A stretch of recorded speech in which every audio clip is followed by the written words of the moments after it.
Bismillahirrahmanirrahim. Assalamualaikum sahabat suatu kisah. Pada video kali ini saya akan menceritakan tentang 4 sejarah kelam dalam peradaban umat Islam yang jarang diketahui. Bagaimanakah kisah selengkapnya? Tonton videonya sampai selesai.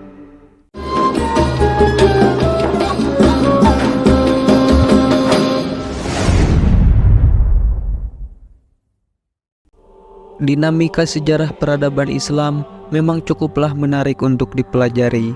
Namun selama ini yang ditampilkan dalam sejarah peradaban Islam seolah-olah hanya prestasinya saja. Padahal di balik prestasi-prestasi yang diagungkan tersebut ada banyak sejarah yang tersembunyi, termasuk masa kelamnya peradaban Islam. Tidak dapat dipungkiri, kebanyakan orang tentu hanya ingin mendengarkan apa yang mereka sukai. Secara psikologis, manusia memang condong untuk meminati aspek emosional atau merasa nyaman dengan kebenaran yang dianggap sudah mapan. Namun perlu juga diketahui, sebenarnya di balik pemahaman yang sudah mapan itu, ada sebuah fakta yang harus diungkap. Mungkin tidak terdengar menggembirakan terkait fakta itu, namun perlu disingkirkan dulu sisi subjektif dan ideologis dalam jiwa kita. Kemudian beralih menjadi manusia yang memiliki pandangan objektif, terutama tentang pembacaan ulang sejarah Islam yang dikuburkan itu. Sebenarnya mengenai sisi kelam sejarah Islam pernah diungkap oleh seorang aktivis hak asasi manusia atau HAM asal Mesir, yaitu Dr. Farag Fauda. Dalam bukunya Al-Haqiqat Al-Ghaibah yang sudah diterjemahkan ke dalam bahasa Indonesia berjudul Kebenaran yang Hilang. Akibat buku tersebut, Dr. Farag Fauda akhirnya tewas dieksekusi oleh kelompok ekstremis setelah vonis halal darahnya oleh ulama Mesir. Nah, sobat suatu kisah, berikut adalah fakta sejarah kelam peradaban Islam setelah Nabi Muhammad SAW wafat yang tidak banyak diketahui. Bahkan jarang diketahui penjelasan gamblangnya dalam buku-buku pelajaran sejarah sekolah keislaman ataupun perguruan tinggi keislaman. Pertama, memerangi orang yang tidak mau bayar zakat pada zaman Abu Bakar. Ketika Abu Bakar menjadi khalifah pertama pengganti Rasulullah SAW, ada peristiwa yang penting dalam kiprahnya. Salah satunya yaitu ketika Abu Bakar memerangi orang yang dituduh murtad karena tidak mau membayar zakat. Dr. Farag Fauda dalam bukunya Al-Haqiqat Al-Ghaibah mengatakan, di titik ini perlu memilah. Apakah serangan Abu Bakar dikarenakan mereka benar-benar murtad dari Islam atau hanya karena enggan membayar zakat ke Abu Bakar atau Baitul Mal? Dalam pemvonisan murtad tersebut, di ranah akademis masih menjadi perdebatan. Karena kalau didalami lebih lanjut, orang-orang yang diperangi Abu Bakar sudah mengucapkan 2 kalimat syahadat, masih rajin menjalankan perintah-perintah agama, dan juga masih membayar zakat secara langsung kepada orang yang membutuhkannya tidak melalui Baitul Mal. Atas kebijakan Abu Bakar tersebut, Umar mempertanyakannya, kenapa Abu Bakar tetap melakukan serangan terhadap orang-orang yang telah mengikrarkan syahadat. Lalu Abu Bakar pun menjawab yang intinya, bahwa syahadat adalah konsekuensinya untuk membayar zakat di Baitul Mal.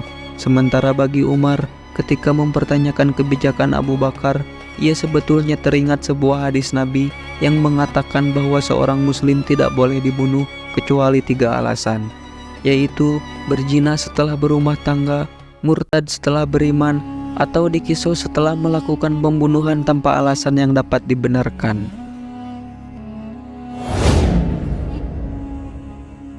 Kedua, pengkaburan sejarah pembunuhan Utsman bin Affan. Thaha Hussein dalam karya kitabnya Al-Kamal Al-Kamila li Thaha Hussein bagian Al-Fitnah Al-Kubro menjelaskan bahwasanya terbunuhnya Utsman bin Affan tak lepas dari gejolak politik yang memanas pada saat itu. Entah siapa yang patut disalahkan, pada saat itu permasalahannya sangat kompleks sekali, mulai dari dugaan korupsi, kolusi, dan nepotisme atau KKN, perebutan kekuasaan, dan pemecatan pejabat yang dianggap boros.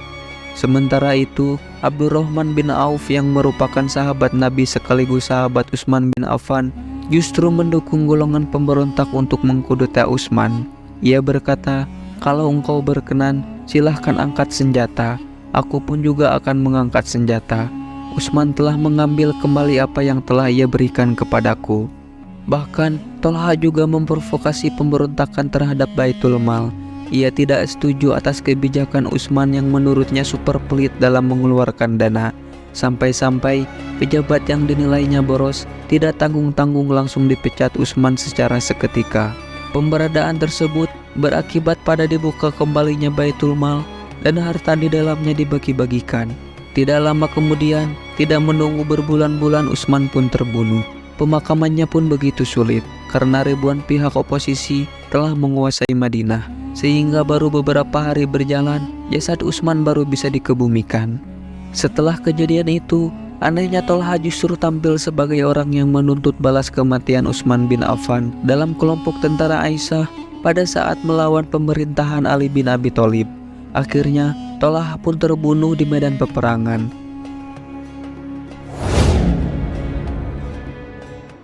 Ketiga, kisah dibalik pembunuhan Husain. Mungkin sobat suatu kisah sudah familiar dengan tragedi Karbala, peristiwa yang mengakibatkan salah satu cucu Nabi Muhammad SAW terbunuh, yaitu Husain bin Ali. Namun, ada peristiwa yang tidak kalah penting untuk diketahui. Ibnu Katsir dalam kitabnya Al-Kamilah halaman 310-314 menyebutkan, setelah peristiwa Karbala, bala tentara Yazid menyerang kota Madinah karena pendukungnya mencabut baiat terhadapnya. Dengan pasukan Madinah sedikit, kemudian pasukan Madinah takluk dengan mudah di kawasan Hira. Setelah bala tentaranya berhasil menaklukkan pasukan Madinah, kemudian Yazid memberikan maklumat yang anarkis di dalam kota selama 3 hari. Bunyi maklumat tersebut adalah, "Bujuklah untuk menyerah 3 hari, jika tidak menyerah juga perangi mereka. Bila mereka takluk, rebutlah harta, ternak, senjata, dan pangan mereka untuk dinikmati para tentara. Jika lewat masa 3 hari, butakanlah mata mereka." Konon, peristiwa tersebut mengakibatkan 4.500 jiwa terbunuh. Lebih mirisnya lagi, sekitar 1.000 perempuan diperkosa oleh para tentara Yazid.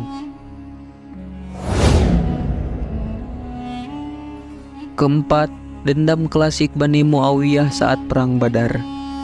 Adi Nuriyah dalam kitabnya Al-Akbar menjelaskan bahwa bersamaan pasukan Yazid membantai pasukan Madinah, Yazid mengatakan sesuatu lewat sebuah puisi. Begini isi puisi tersebut: "Andai nenek moyangku di Badar beraksi, tomak dan panah lumpuhkan Khazraj." Dalam puisi tersebut mengandung makna bahwa Yazid berandai-andai hari itu nenek moyangnya menyaksikan bagaimana kaum Khazraj takluk.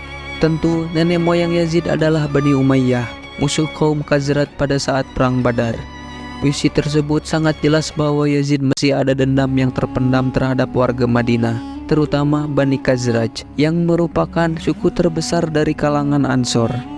Nah, itulah sobat suatu kisah yang dapat saya sampaikan. Pelajaran yang dapat diambil tentunya dalam memahami atau memberikan pelajaran sejarah Islam di lembaga sekolah maupun perguruan tinggi keislaman. Harusnya tidak sekedar cuplikan sejarah yang memuat hal-hal yang komprehensif. Dalam menyampaikan sejarah tidak hanya menyampaikan sesuatu yang disukai saja. Hal yang kelam juga penting disampaikan untuk dijadikan hikmah bagi generasi penerus, terutama pelajar muslim.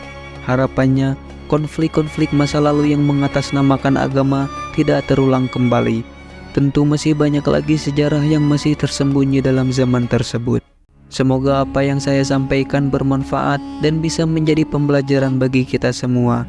Amin ya rabbal alamin. Terima kasih buat teman-teman semuanya yang sudah dukung dan nonton video ini sampai akhir. Semoga kalian semua sehat terus, lancar terus rezekinya, dan dimanapun kalian berada, semoga selalu dalam lindungan Allah Subhanahu wa Ta'ala. Kalau misalnya kalian punya kritik dan saran, boleh banget, silahkan saja tuliskan di kolom komentar. Wallahu a'lam bishawab. Semoga kisah ini bermanfaat. Mohon maaf atas segala kekurangan dan kesalahan, karena kebenaran berasal dari Allah, sedangkan kesalahan datang dari keterbatasan manusiawi saya. Sampai jumpa di kisah-kisah menarik dan bermakna lainnya. Saya akhiri. Wassalamualaikum warahmatullahi wabarakatuh.